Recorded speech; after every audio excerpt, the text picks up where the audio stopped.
Saya sudah mengajak siswa saya untuk membaca buku setiap hari. Namun, mengapa minat membaca mereka tidak juga tumbuh ya? Selain itu, saat saya menanyakan isi bacaan, seringkali juga mereka tidak bisa menjawabnya. Kira-kira apa yang salah ya? Halo Ibu dan Bapak Guru, pernahkah Ibu dan Bapak Guru mengalami hal yang serupa?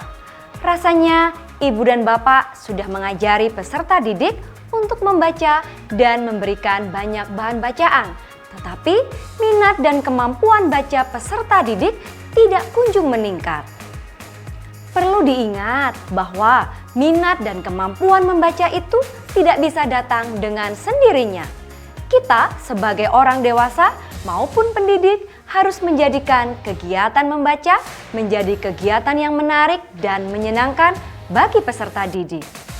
Maka dari itu, kita tidak hanya memberi tugas membaca kepada peserta didik, apalagi memaksa peserta didik untuk membaca.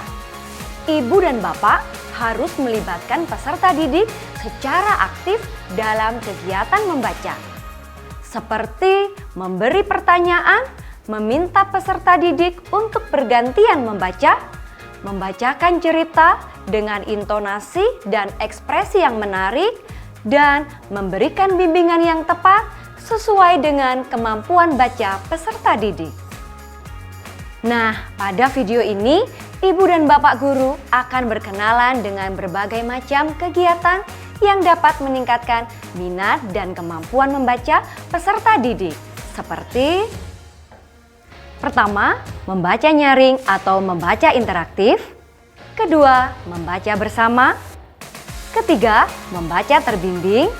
Dan keempat, membaca mandiri.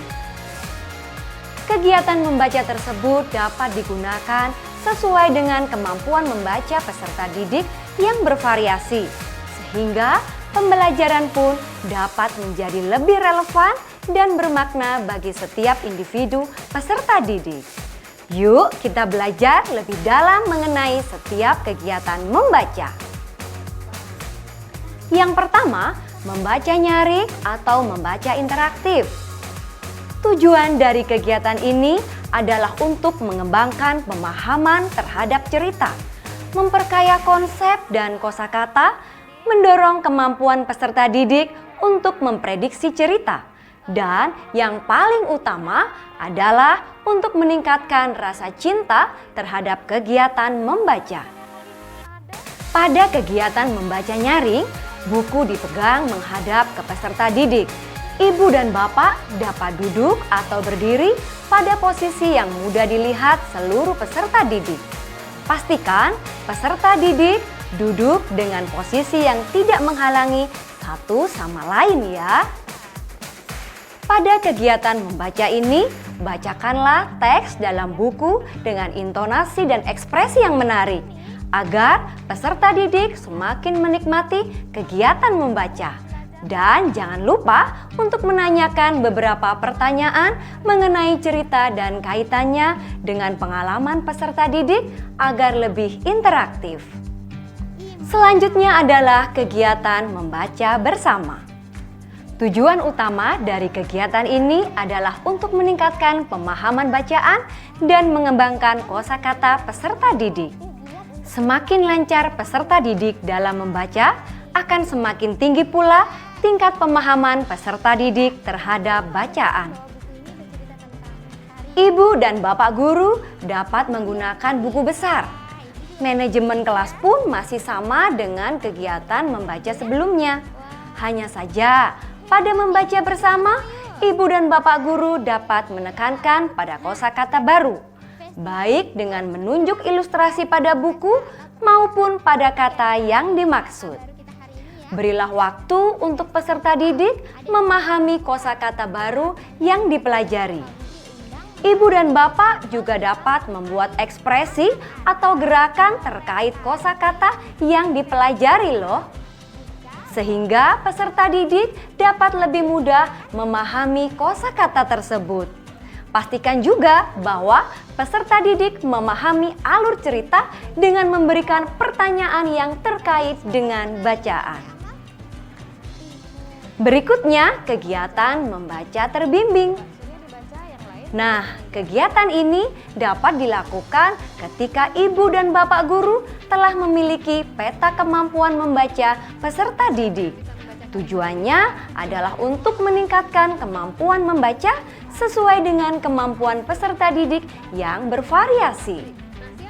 Dengan membaca terbimbing, sebenarnya ibu dan bapak mendorong kemampuan membaca mandiri peserta didik dan juga meningkatkan kelancaran membaca. Peran ibu dan bapak guru di sini ialah sebagai pemandu dengan cara scaffolding.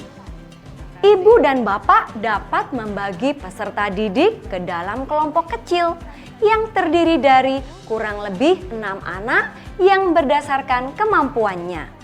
Hal penting lainnya yang perlu ibu dan bapak siapkan ialah area kegiatan membaca terbimbing yang nyaman dan kondusif.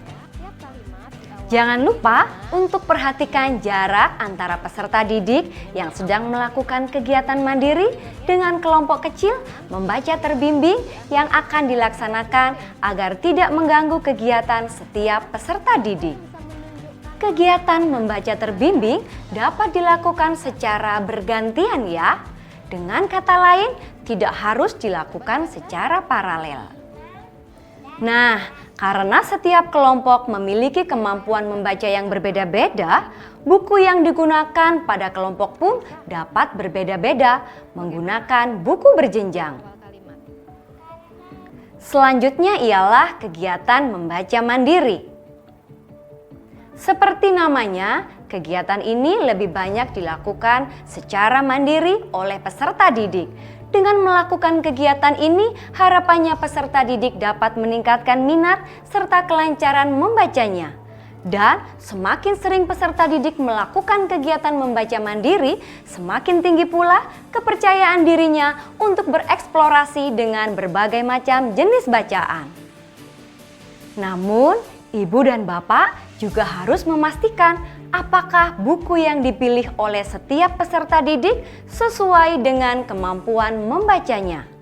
Ibu dan bapak menyediakan berbagai macam buku cerita di pojok baca kelas atau perpustakaan. Kemudian, berikanlah waktu pada peserta didik untuk memilih buku bacaan yang sesuai dengan minatnya. Sebelum mulai membaca, mintalah setiap peserta didik untuk menghampiri ibu dan bapak untuk melihat apakah buku yang dipilih sudah sesuai dengan kemampuan peserta didik yang bersangkutan. Setelah selesai melakukan kegiatan membaca mandiri, ibu dan bapak guru bisa menanyakan isi bacaan untuk melihat pemahaman peserta didik terhadap buku yang dibaca. Wah, ternyata banyak ya ragam kegiatan membaca yang dapat ibu dan bapak terapkan di kelas. Dan ternyata masing-masing kegiatan memiliki tujuan yang berbeda-beda. Semoga setelah menyaksikan video ini, ibu dan bapak guru menjadi lebih semangat untuk melakukan kegiatan membaca di kelas ya. Selamat mencoba, ibu dan bapak guru hebat!